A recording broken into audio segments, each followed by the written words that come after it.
Welcome. This is Majesty Sussex Report, and I'm Antonio. Thank you for spending some of your valuable time here with us. So great to have you.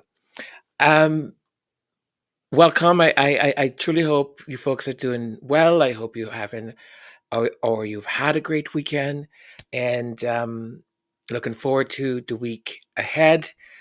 Of course, with your as my mom would say, with your head screwed on properly, and in in a positive zone.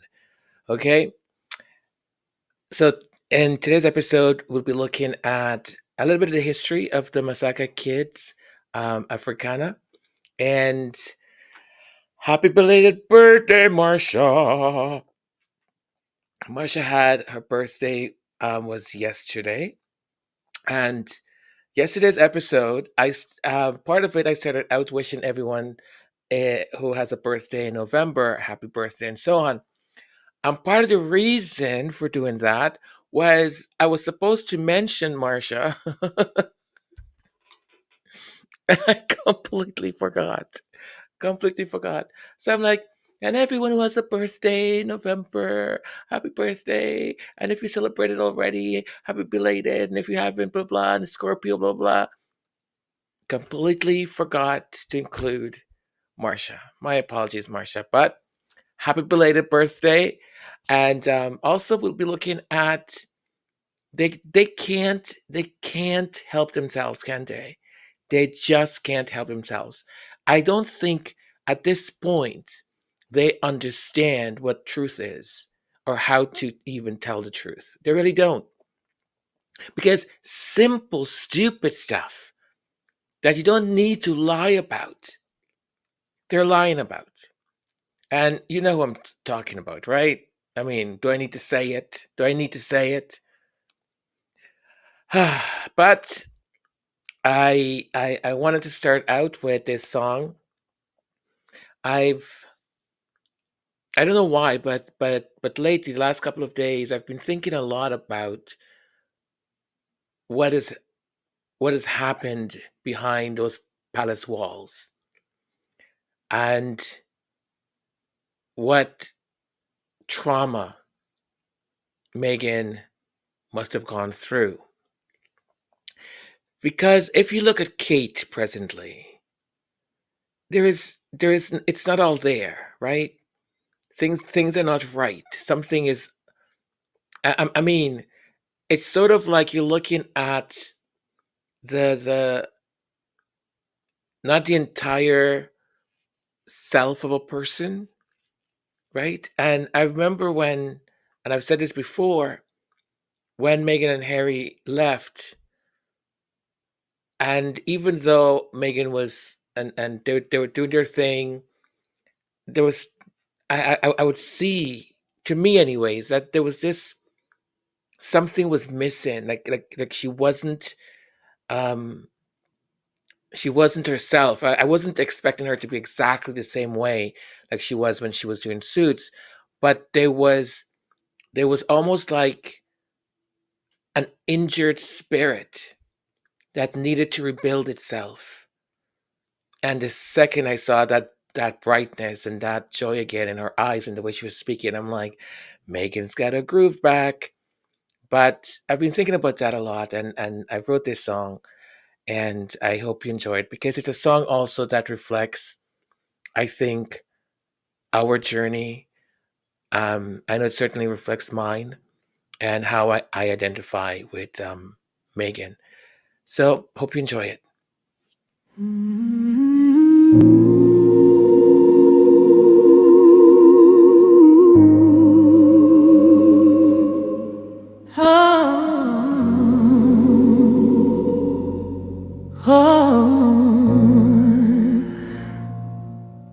I used to think the world is gentler than this. The people only sharpen knives for monsters. But then I watched an empire circle one woman, as though she were their storm. And suddenly, I recognized the weather. I've seen him twist her name into kindling and call the fire justice. I've watched headlines bloom like bruises, each one insisting she deserved the blow. And I wonder how long this violence lived among us before I finally learned its language. They say hatred is ancient, but I didn't hear its footsteps until they marched them toward her door, until a nation spat her out for daring to shine in their house of mirrors, until the papers prayed aloud for her ruin, for her silence, for her disappearance. And still she lived. And I thought, was the world always this sharp? Always this sharp. And I simply walked through it uncut? I simply walked, Or did I mistake cruelty for weather? thinking it was only rain. I watch her stand against a storm built from 1,000 sneers, and something in me remembers every room that tried to swallow my light. Oh, every whisper meant to shrink me, every system built to doubt me.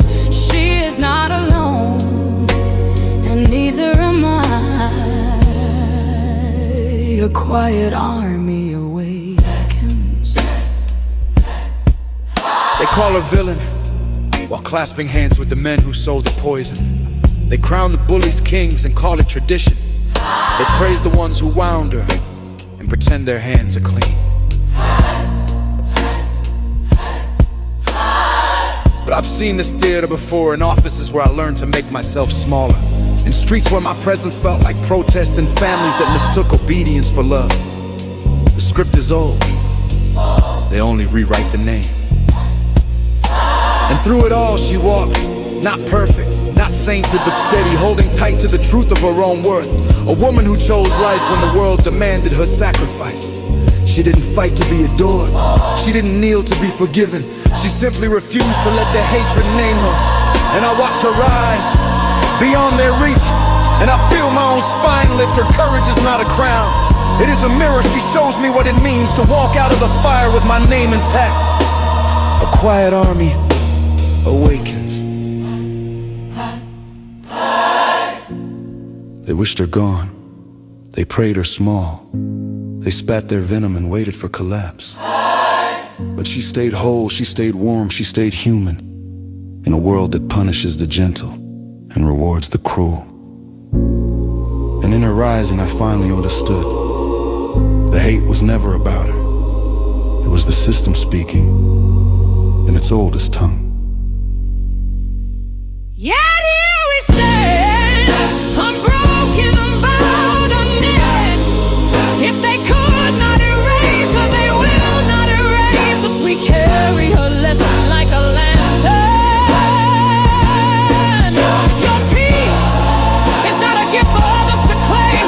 Your freedom is not theirs to bargain. Your light is not required to dim. We rise because she did. We rise because we must. We rise because the world is watching and learning our names. Unshakable, unmovable. We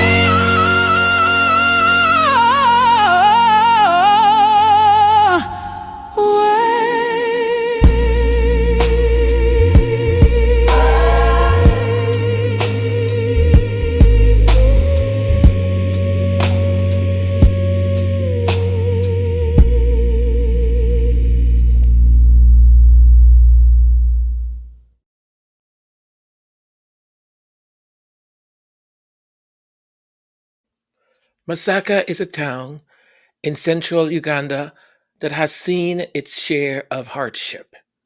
Decades ago, war twice ravaged this community in 1979 and again in the 1980s, leaving behind physical ruins and countless broken families. In the years since, the region has also been extremely affected by poverty and the HIV/AIDS epidemic, which has orphaned millions of children in Uganda. Yet, it was in this very place, amid adversity, that a beacon of hope began to shine. In 2013, a young Ugandan man named Sana Hassan decided to change the story for some of these children. He knew too well what life on the streets could steal from a child. He had grown up as a street kid himself. Rather than give up, Hassan asked himself a bold question. How do we remove these children from the street and at least make them better people for the future?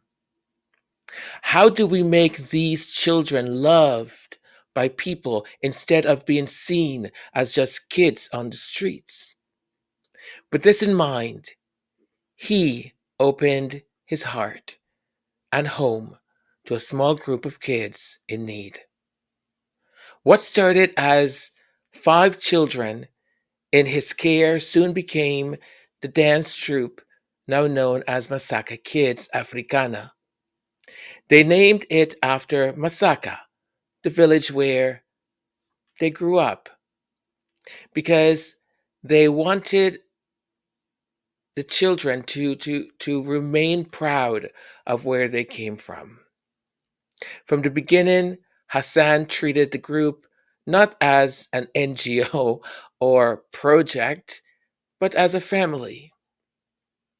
At our home, we have more than 25 children from over 10 tribes, says one caretaker, describing how children who lost one or both parents found a new community together under Hassan's roof. Masaka Kids Africana became a sanctuary offering safe shelter, food, clothing, education, and medical care, the basic foundations of a childhood that war and disease had torn apart. In this loving environment, kids who once had nowhere to belong could simply be kids again. From the very beginning, music and dance lay at the heart of Masaka Kids Africana.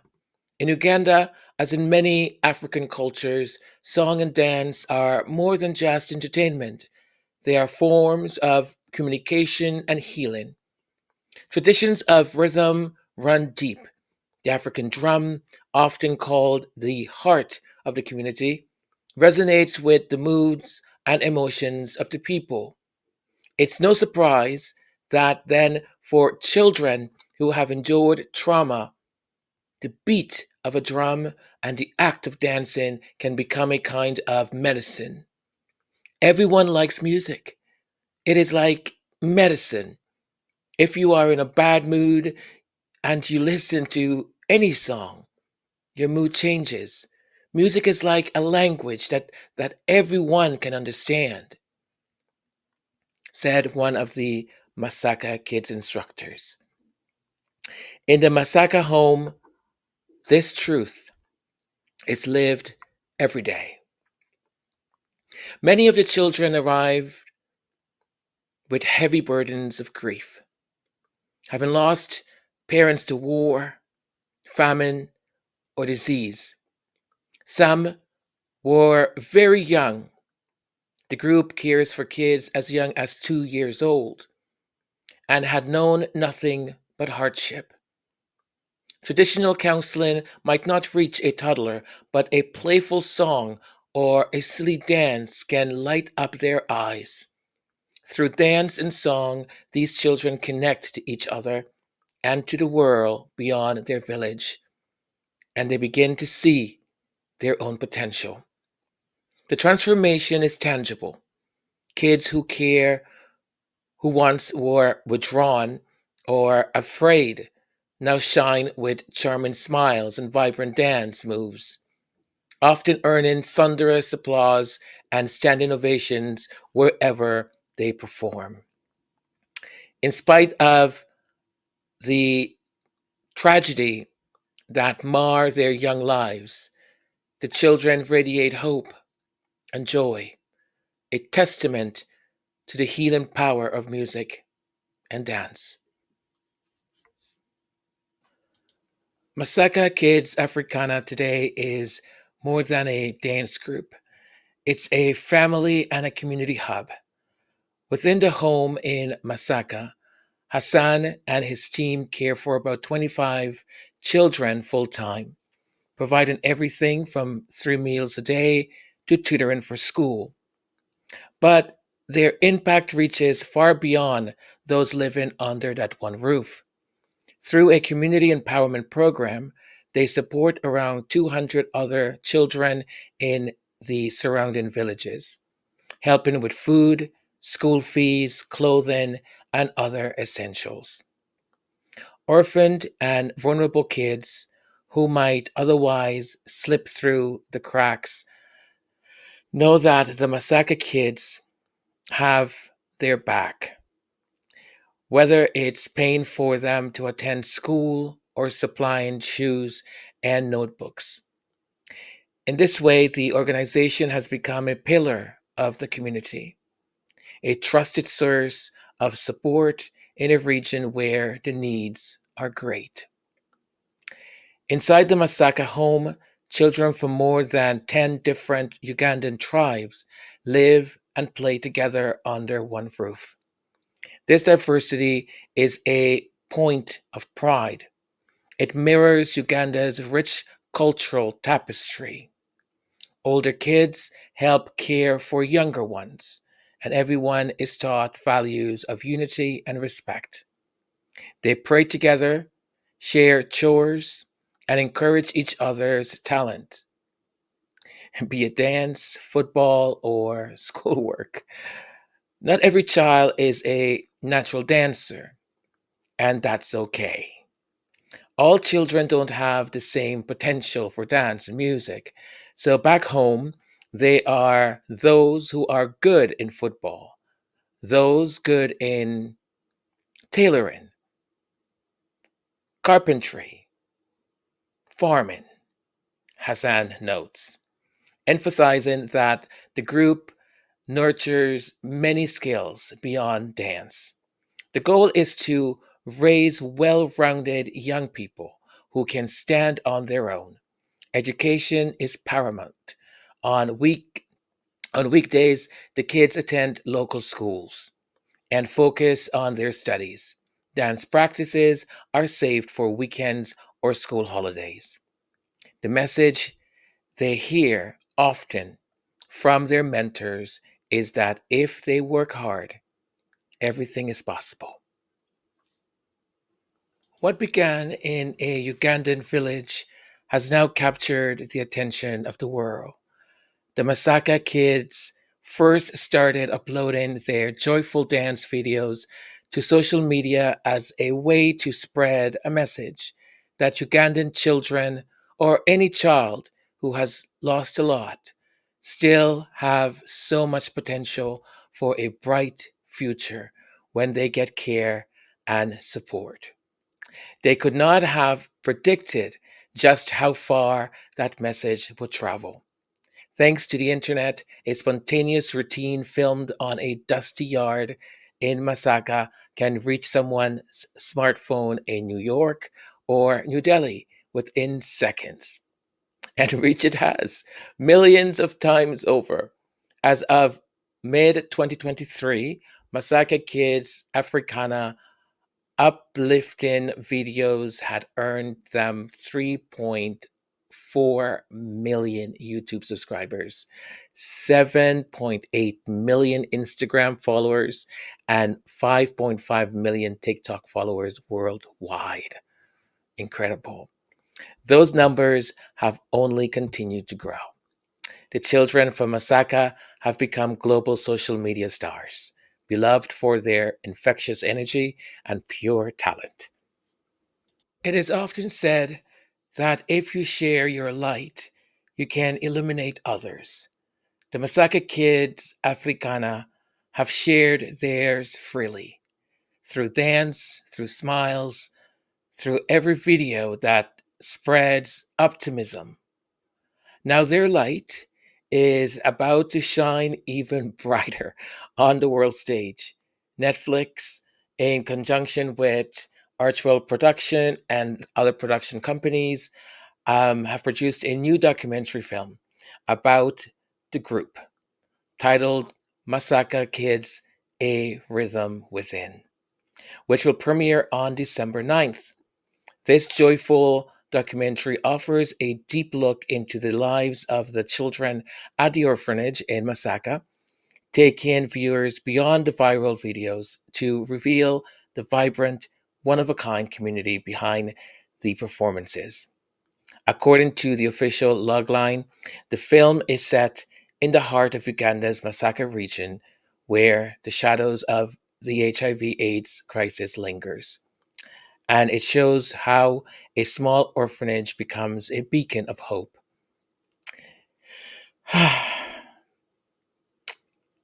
Sorry. We will see we will see how these kids transform hardship into joy, dancing their way towards healing, belonging, and the promise of a brighter future. In other words, the world is about to witness the full story, the tears, the triumphs, behind those infectious dance clips we've come to love. Well, I'm sure you can't wait, and I certainly can't wait either. Very excited to watch the documentary. Now, there's a GoFundMe page that they have. Um, the Sussexes have donated $50,000 to the initiative, and I think their goal is 100,000. So I'll have the link in the in the comment section. So please donate whatever you can, and this is going to be a fantastic story. Really, really fantastic.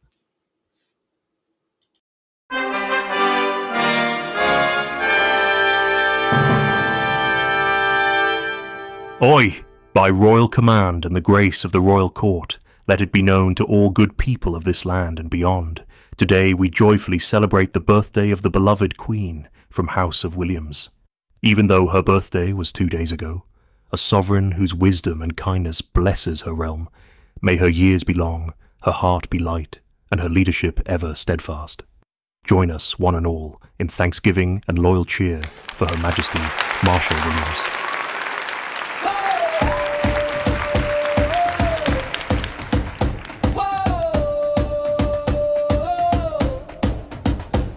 In a world rushing past, she moves like a breeze, with a rhythm that's steady like waves on the seas. From the hills of Jamaica to streets lined with dreams, she carries the sun in the folds of her seams. She hums through the silence, her heart keeps the time, with a song for the weary and a hand when you climb. Not chasing the spotlight, yet somehow she shines like the whisper of mango trees swaying in rhyme. She carries the sun, she carries the rain, with laughter like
where the music will play.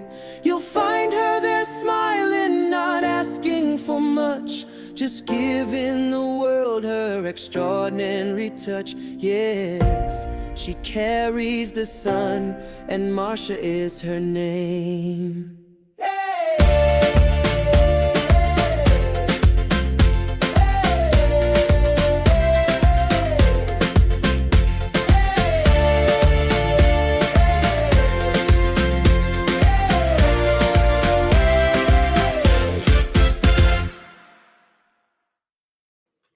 A very, very happy belated birthday to you, Marcia. And I hope that you are celebrating the entire week, if not the rest of the month. Birthdays are great things to celebrate. And by the way, those beautiful, juicy, yummy looking plums on that table are from Marcia's harvest. Ah, delicious, doesn't it? Yum, yum, yum. Everyone has fruit trees and they're picking their harvest, making me jealous a little bit. But that's okay. Maybe you can make some jam, Marcia. Make some jam or preserves. Happy birthday.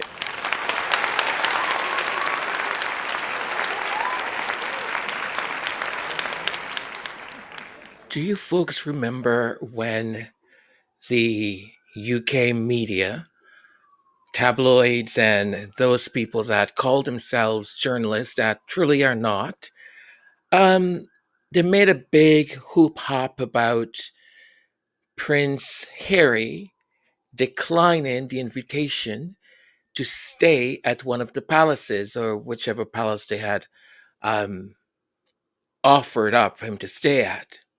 And he said, no, thank you. I would prefer to sleep on the streets. But he didn't say that, but you know what I mean. Well, it goes to show that the man knows what he's talking about and what he's doing for anyone who would like to question him. He ain't no stupid. He knows exactly what he's doing. It results that at the palace, they had hired a person who is a far right extremist, a neo, you know what. So, a major security scandal erupted after ITV News identified, I'm not going to say his name, I don't care to. He's 26-year-old and he's linked to far right networks in Britain and in the United States. He was a former Buckingham Palace warden. His presence inside one of the country's most guarded institutions has sparked demands for accountability and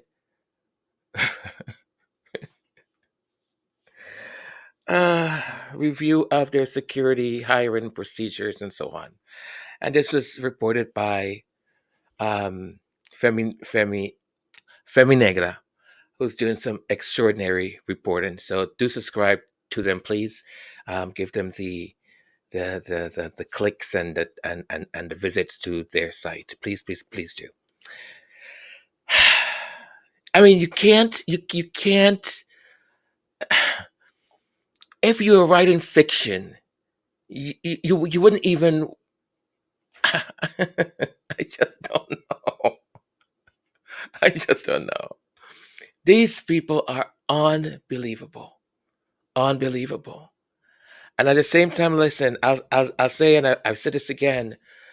I, and as I said, I don't know why it's been in my head for the last 2 weeks or so, thinking about what Meghan possibly went through behind the walls of those insane people, those racist. I just okay.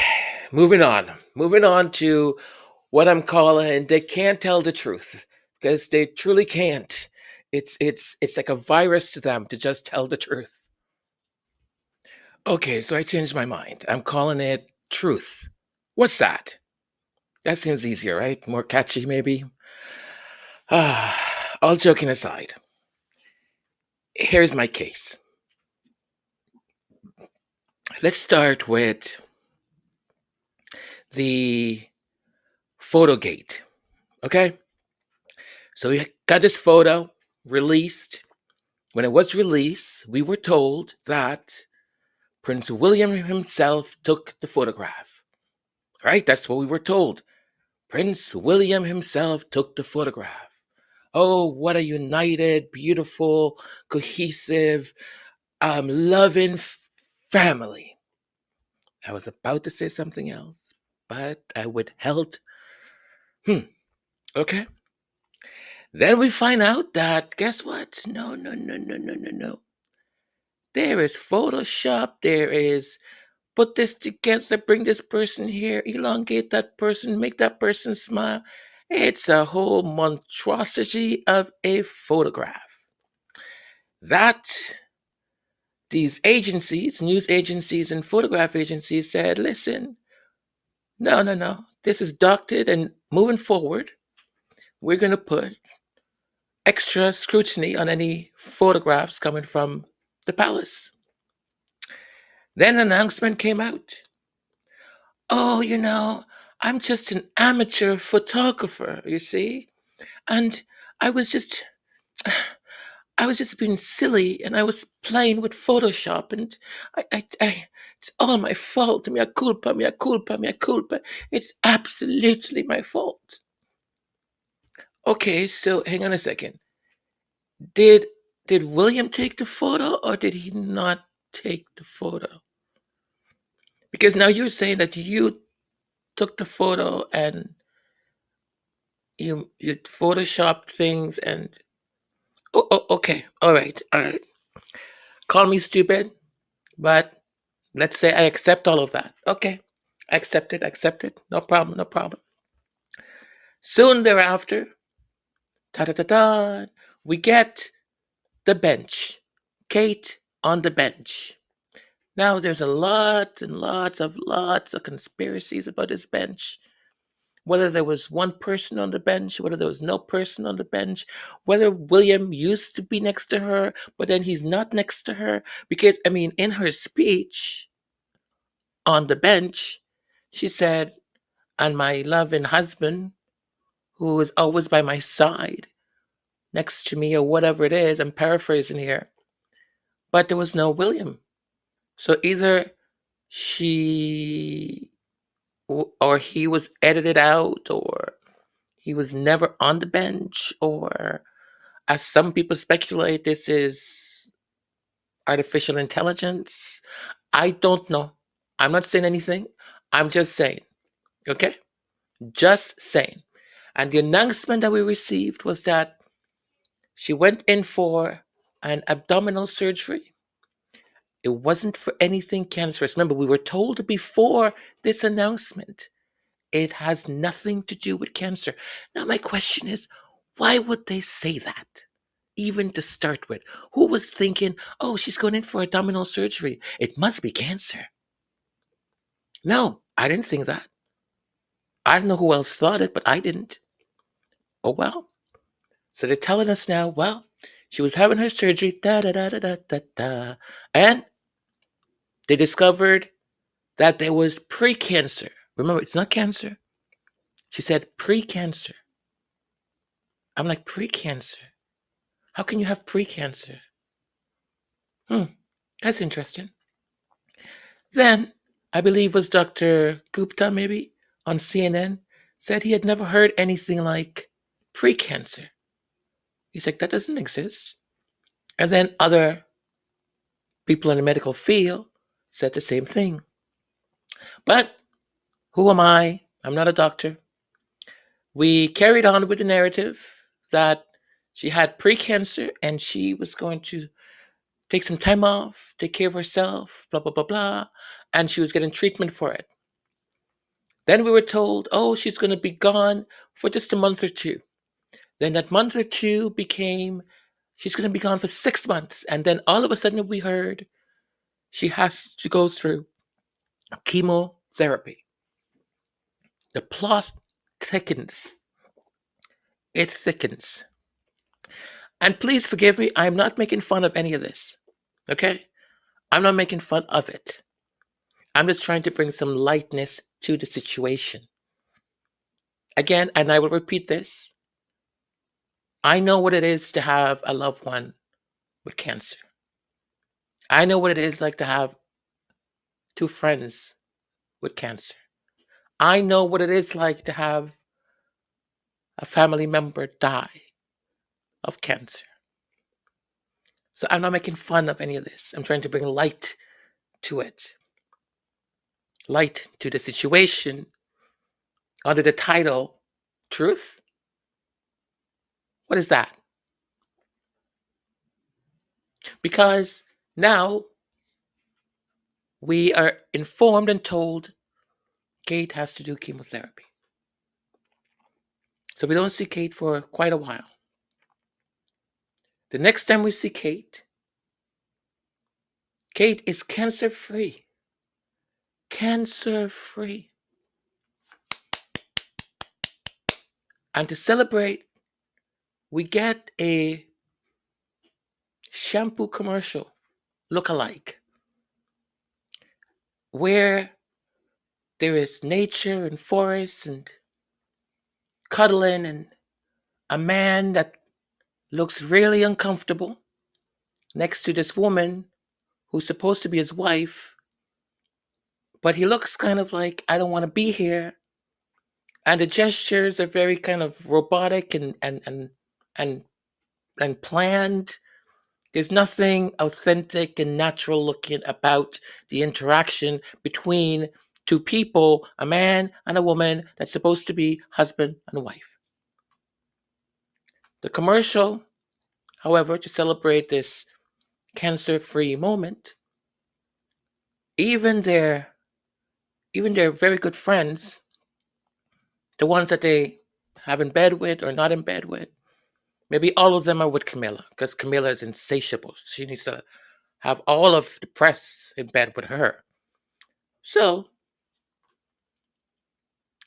they are not impressed. They're like, what is she doing? What are they doing?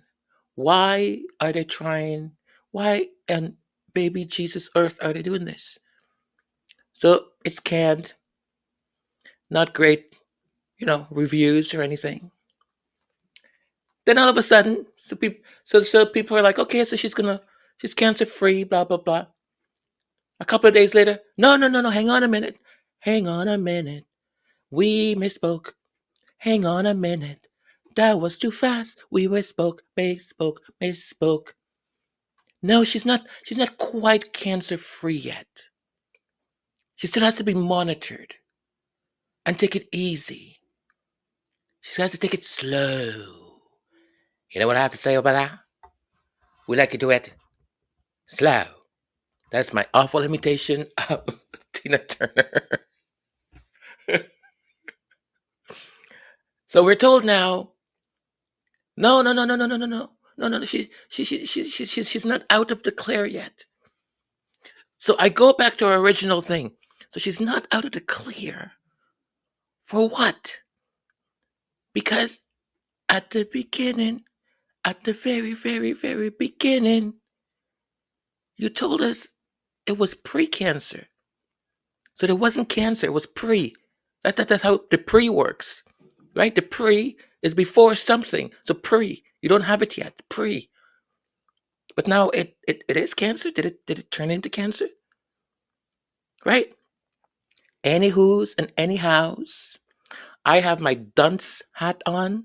It says dunce on it. It says royal supporter. Dunce. I'm like, leave her alone. She needs to take her time to recover. Then we're told, oh, she will attend some events. Of course, those are the events that she likes. Because she has learned from all of this is that you need to live life for you. You need to only do the things that you want to do. That's it. She attends Tripping Up the Color, and she looked just marvelous. She looked like my fair, fair lady, like it, like a Disney movie, a real princess, you know. And she waved like this, and her hair was all together. And hang on a second, her hair was all together. Are you sure she had chemo? Are you sure? Okay, all right. Oh, it could be a wig. Okay, it doesn't matter. It doesn't matter. It's okay. It's okay. Remember, royal supporter, dunce hat on. Okay, all right. I absolutely believe you. No, no problem. No problem. Yeah, yeah, yeah, yeah. Okay. And then we're told after that, oh, she was exhausted, exhausted, exhausted. She cannot do anything else.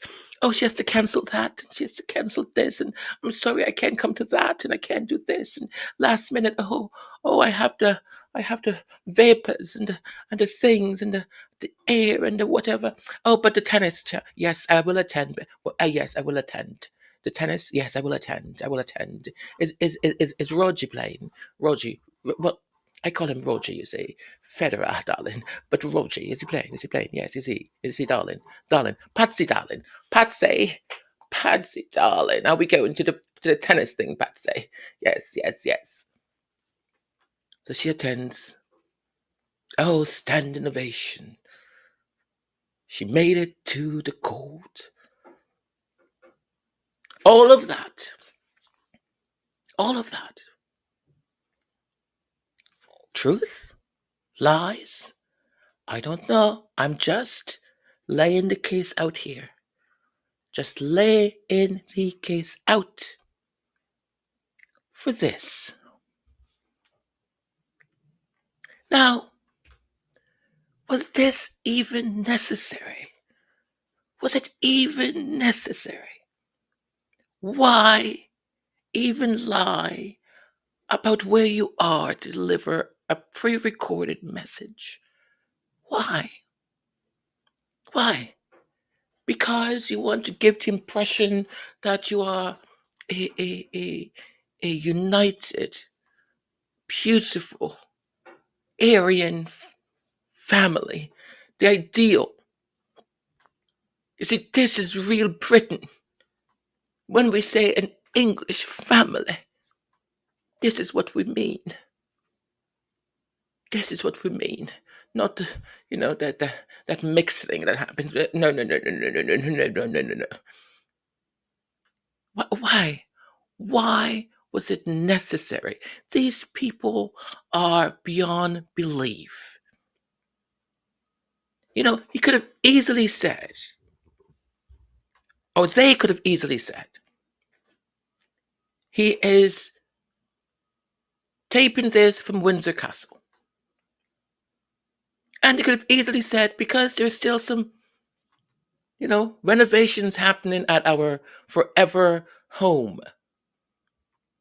And I tell you again, more and more and more and more, it seems like it's been more and more isolation, far away, tucked away. We have to close down, get rid of those people, those homes, get rid of the nursery for the conservation, the thing that those kids come to. Get rid of that. We need ample privacy. Ample, like a lot of privacy. Why? Why is that? Hmm? Tell me why. I just want to know why. Why? Truth? Is it the truth? What is it? Is it fiction? Is it something that was invented? Because the simplest things, they can't tell the truth. Let's go back many years ago. Remember, because they wanted to show that they were so environmental and they heard the people. When the Sussexes were getting such awful, awful press about using the private jet that their the person who was hosting them, that invited them, Elton John, sent his jet to pick them up. Oh, Who do they think they are? You know what they mean by that? They mean, who does she think she is? Who does she think she is? Born in a private jet. That's what they're saying, really. And then the clowns decided, well, we are going to show that we are budget. We are budget, budget, budget. They got on the budget plane that was empty. So it was basically a private plane because it was empty. And the amount of fuel and all of that was used for that charade. Come on. Truth? False? False? Truth? What is it? What is it? I don't know. I don't know. You tell me. You tell me. What is it? What is it? Is it just stupidity? Is it just that they don't know what truth is anymore?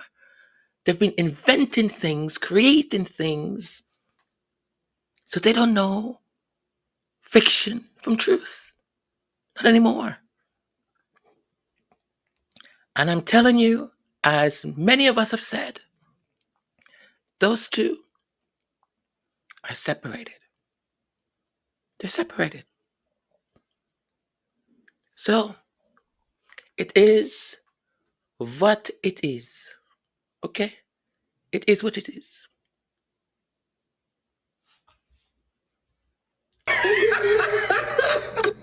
What happened, Daddy? I'm in love With who? with Mommy. Oh. We must cry more. In my humble opinion, there's a reason why people reacted very sharply to that autumn video from the other girl. It wasn't just skepticism, it was exhaustion, because the way the royals present their relationship with the natural world and the way they actually engage with it are two completely different stories. The public sees the PR narrative. So you've got the peaceful walks, you've got the rustic backdrops, you've got the gentle reflections about the seasons, but the public, they know the reality. The annual shooting parties, the hunting weekends, the long-standing ties to country sports that involve killing animals. Behind every polished nature montage is a tradition that doesn't align with the imagery that they are selling us. And then there's the Forest Lodge gate or situation.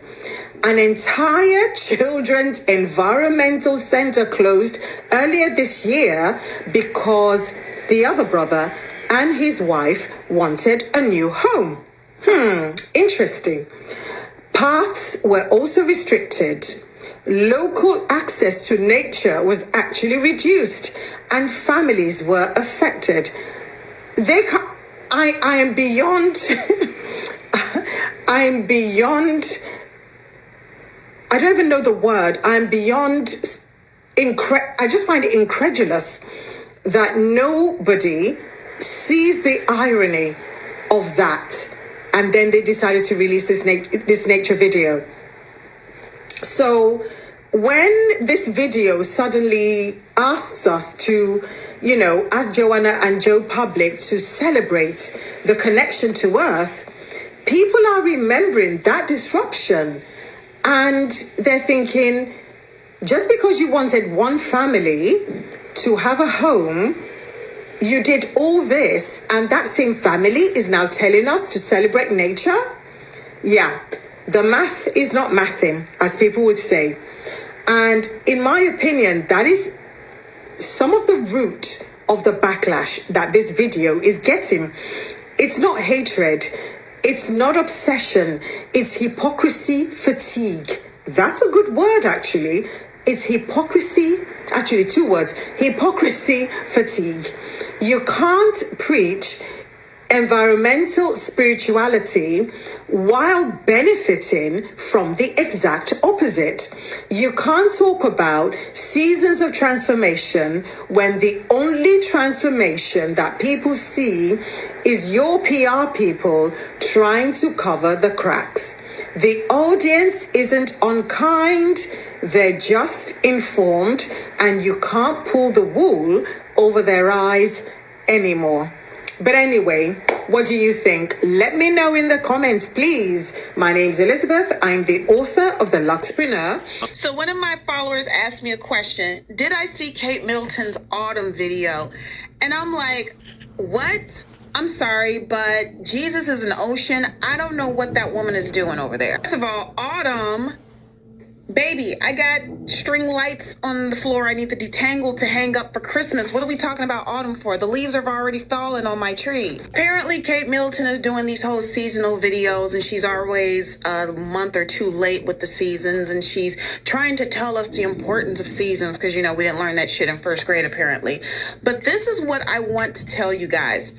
At my job, particularly, we are getting into AI. And when I say we are getting into AI, I don't mean our faces and our bodies and our appearances. I mean our voices. Because a lot of people just want a flawless execution of something that they want to say, that they want to blast to the world. They don't want to do 1,000 takes. And let's be for real, a lot of people can't enunciate. You know, it happens. Sometimes I go through the same thing, but I would rather try 1,000 times than to ever let a robot speak for me. It's 1 minute and 50 seconds of actually gets more comical because of this reason alone. Not because she did it. She can do whatever she wants to do, right? It gets comical because the very children in this video were part of a conservation camp that was near the property of her fifth forever home, and now those children have been displaced. You want to talk about PR disasters? What is going on? First of all, I don't get her and her partner in crime's whole Mr. and Mrs. Captain Planet thing that they're on right now. Those two do not talk about nature and the environment and trees and all of that nonsense. They don't care. So I don't know why they're trying to sell it to you and I. I mean, maybe they're trying to sell it to the people in Britain. America don't. But I don't understand why they're trying to sell themselves as environmentalists. But you really pushed them babies out of their camp. Did you really do that for Kate Middleton? That bitch said nature, but over there. Over there. Further. Get the guards and the things. Pew pew. Yeah, go chase the children away, please. It's so comical at this point. But you know what? I am now intrigued, and I'm looking forward to the winter video that I'm sure we're going to get next March. Bye. I tell you, the hypocrisy of that family and of those people is absolutely unbelievable. And I don't know. I don't think, you know, I was going to say, I don't know what it's going to take for the people who still support them or have their eyes closed to all of this. When will they open their eyes? But this is going to be a little bit, I'm not sure if I'm going to do it.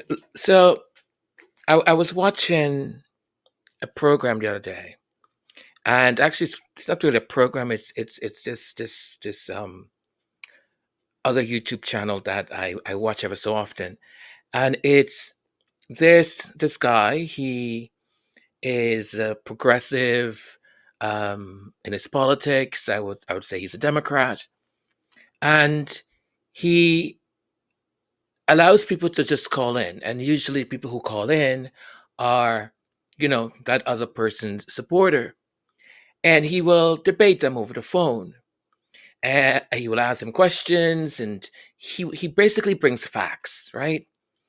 Mind you, the more facts he brings, the more seems that they, you know, dig their heels even deeper into what their beliefs are.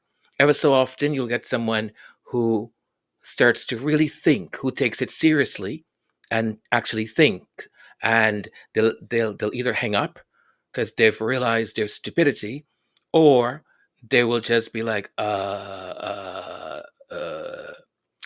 But yesterday really, really shocked me.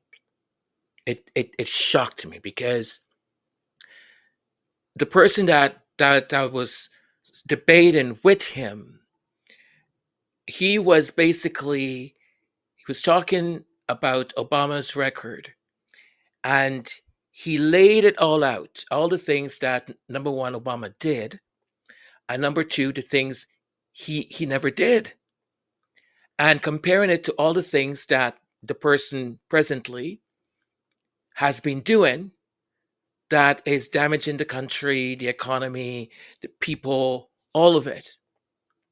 And the horrific, oh boy, stuff that has been coming out from these emails and letters with the um person's name, last name Epstein, and the other person who's debating the guy said to him, "Why don't you tell me what is so wrong with that? Why don't you tell me what is so wrong with that?" The guy was he he he, he was he was speechless. As I even became, I kept thinking, no, no, no, no, no, no, no, no, no. There is a line. I mean, there's got to be, there's got to be, there's got to be a line. And he repeated the question. And because the guy was not answering him because he was so dumbfounded, he said, you see, I gotcha. I gotcha. He's talking about underage. We're talking here about 13, 14. You know what I'm trying to say here. So the host basically said, I cannot believe that you're actually asking this question. Because he said, you tell me, are you okay with this? Are you saying it's okay for this to happen? And he just basically kept going, answer my question, man. Answer my question. You see, you can't answer my question. I was like, what the? And if you guys haven't heard, according to Meghan Kelly,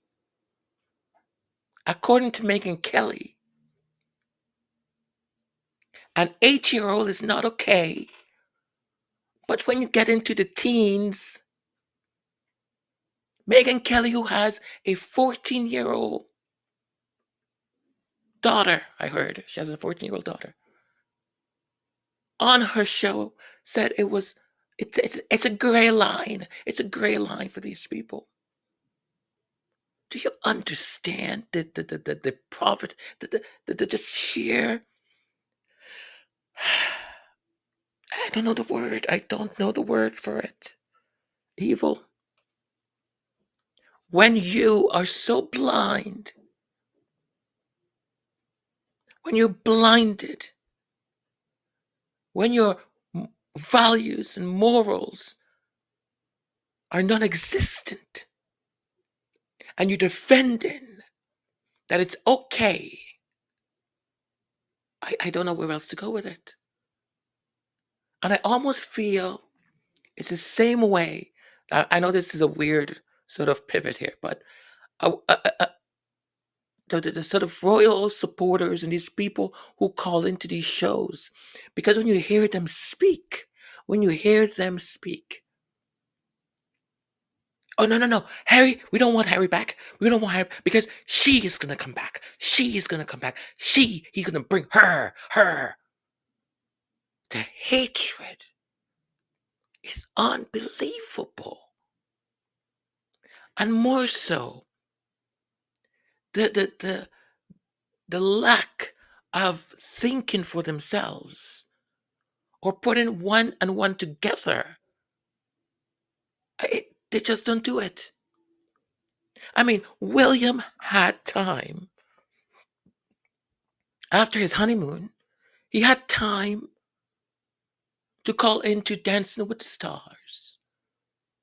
He had time to call in to Dancing with the Stars, but he didn't have time to honor veterans at the Festival of Remembrance. So they sent George, Prince George.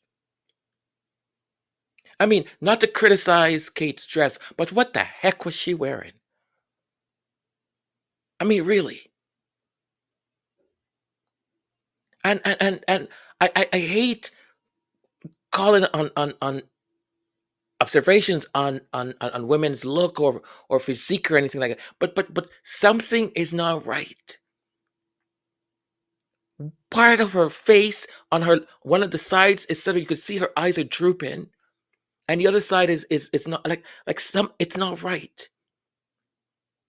Like these fanatic people, these haters, they'll take a picture where Megan is with her husband and she's smiling, and then she walks they walk away and she stops smiling, and they take that picture, they compare the two, and they're like, aha, you see, narcissistic, aha, the real Megan comes out now, you see, we gotcha, you freaking baboon. Actually, my apologies to baboons. What a bunch of moronic idiots. It's freaking anyone can do it. I don't even have to do it because they've print the Daily Fail and and the Mirror and whatever. They do it themselves. They put the pictures up, and I'm like, wow, she looks kind of peed off here. And this picture, she's all smiley. It's and the other thing that's quite disturbing to me is how much they are using artificial intelligence, AI, to formulate a fantasy of what Kate Middleton, Catherine, and William and the children are like, together or not together. They create these images, these scenarios of this Disney like fantasy of this ideal family, ideal royal family that they've got in their freaking head. And they use the same AI stuff to then alter Megan's face. It is just, there is a photograph, and I'm not going to show it. I don't intend to. At Kris Jenner's party. And Meghan and Harry are in the background. And it's obvious from the way the picture was taken that the person was trying to sneak, right? That you pretend you text in, but you're actually taking a picture. But then the way whoever then did what they did, they've altered Megan's face and the part of her mouth to make her look like a clown, sort of like the Joker. It is it's so pathetic that you need to use AI to make Megan look ugly, but you need to use AI to make your supposedly favorite royal family couple, whatever, look good looking. I mean, what a fantasy land. The other thing that's quite disturbing to me is the way they have started to treat Prince George. I've seen countless headlines. Oh, Prince George, so mature for his age.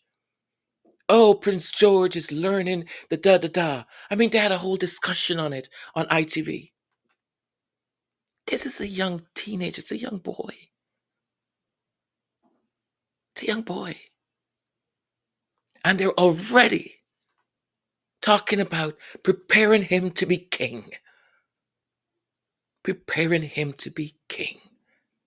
His grandfather is not even dead yet. Not to mention that his father is all over the place saying how much he's going to change the monarchy. He can't wait because big changes are coming. Once again, the king is not dead yet. But the UK media, nada, nothing, niente. No. Let's continue to sell the fantasy, right? Like, you can't tell me you didn't see those photographs or videos of William on his honeymoon in Rio de Janeiro, in Brazil, in Belém. I mean, it looked like he was on his honeymoon, to be quite honest. Like no thought whatsoever. No one went, Things that make you go, I'll tell you what's the funny part for me, though. I'll tell you what's the funny part. They didn't like the American woman, but it seems like they're gonna like the American man. You see what I mean?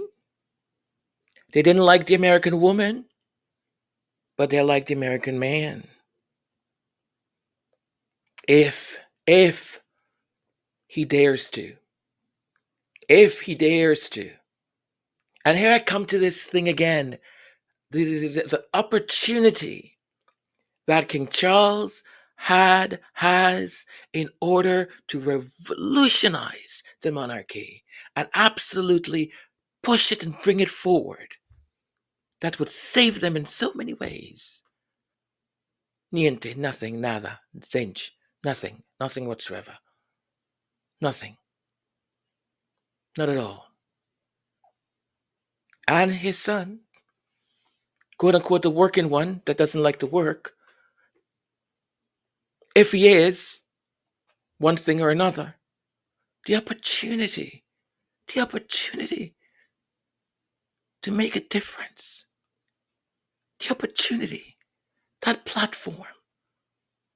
Instead, I know, Kate just looks like she's dwindling away to nothing. I mean, that's her business, it's her situation, right? It is what it is. She wants the crown.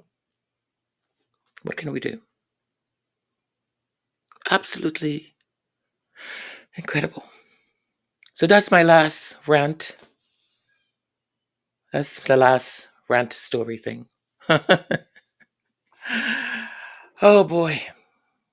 Well, folks, thank you for putting up with me. Thank you for staying here, hanging along, and hope you were entertained or informed today's episode. And thank you so very much for your support, your continued support of this channel. Thank you for doing all the things that needs to get done in order for the algorithm to accept us and know that we still exist. So if this is the first time you've been around here, do subscribe to the channel. It does help. If you're already a subscriber, do please click or turn on your notification because it helps, even though notification doesn't always work. But still turn it on. If it doesn't work, turn it off, turn it on again. You know, that plug in, plug out kind of thing? Do that. And remember to like, remember to share, remember to download, remember to do the cha-cha dance, remember to send me kisses and hugs, and also remember to promote or whatever that thing is that YouTube now wants you to do. Hype. Yes, that's it, hype. So hype the video, and for those that are already hyping, thank you. And for those who watch the commercials, the ads, thank you so very much. You don't need to watch all of them or the very long ones. Just skip those. But the small ones, it does help the channel. Thank you so very much. To our Royal Court, our subscribers. No, that is our subscribers is everyone. And the other is members. I'm like, which one? One is a paid, one is a not, one is okay. So, and to our royal court, thank you. Thank you all very, very much for your support, your continued support. It's much appreciated. And to our dynamic and wonderful subscribers, thank you. I see so many of you that always write comments and are so engaged, and I love that. Don't believe I don't see it. I do read it, I do see it, and I'm very pleased and thank you. Just one little caveat. Again, if you don't see your comment published, it's just because there are things that are censored, and if it's published on the channel and YouTube sends me a note, I could lose the channel. And I love doing this, and I don't want to lose the channel. Okay, so just be mindful a little bit, and thank you so very much. I bid you adieu. Take care of yourselves. Be kind to yourselves. There's a lot of stuff going on, so please, please, please, your mental health, all of that, your physical health, take care of yourself. All right? And take care of your loved ones. Bye for now. Ciao, ciao. Mwah. Happy belated birthday, Marsha. I used to think the world was gentler than this. That people only sharpened knives for monsters. But then I watched an empire circle one woman as though she were their storm. And suddenly, I recognized the weather. I've seen them twist her name into kindling and call the fire justice.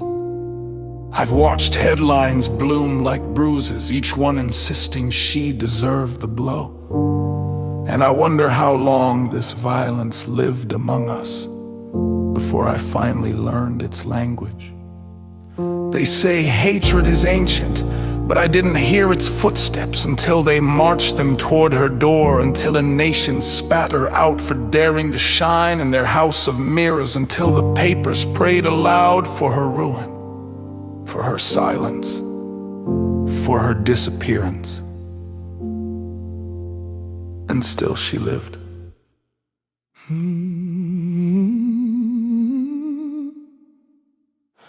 And I thought, was the world always this sharp? And I simply walked through it uncut. Or did I mistake cruelty for weather, thinking it was only rain? I watch her stand against a storm built from 1,000 sneers, and something in me remembers every room that tried to swallow my light, every whisper meant to shrink me, every system built to doubt me. She is not alone, and neither am I. A quiet army awakens.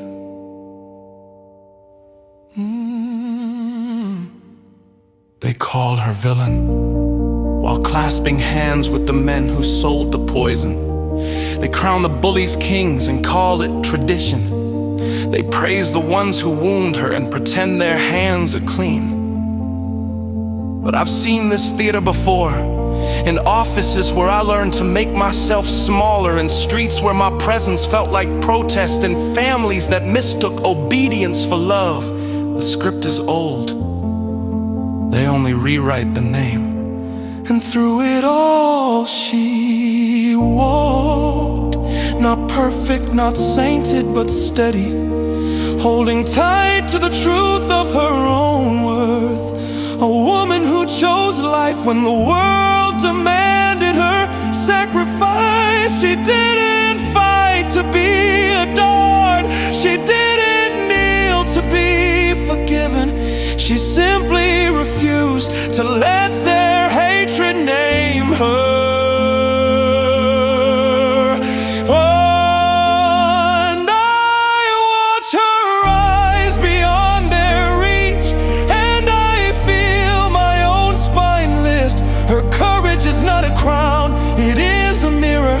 She shows me what it means to walk out of the fire with my name intact.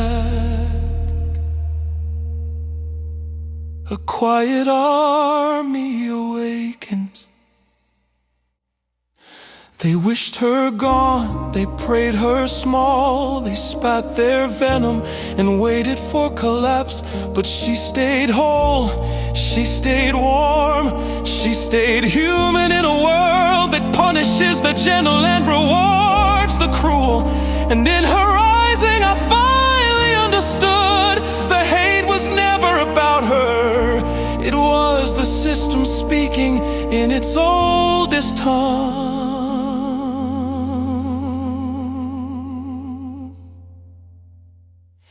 Yet here we stand, unbroken, unbowed, unhand. If they could not erase her, they will not erase us. We carry her lesson like a lantern. Your peace is not a gift for others to claim. Your freedom is not theirs to bargain. Your light is not required to dim. We rise because she did. We rise because we must. We rise because the world is watching and learning our names.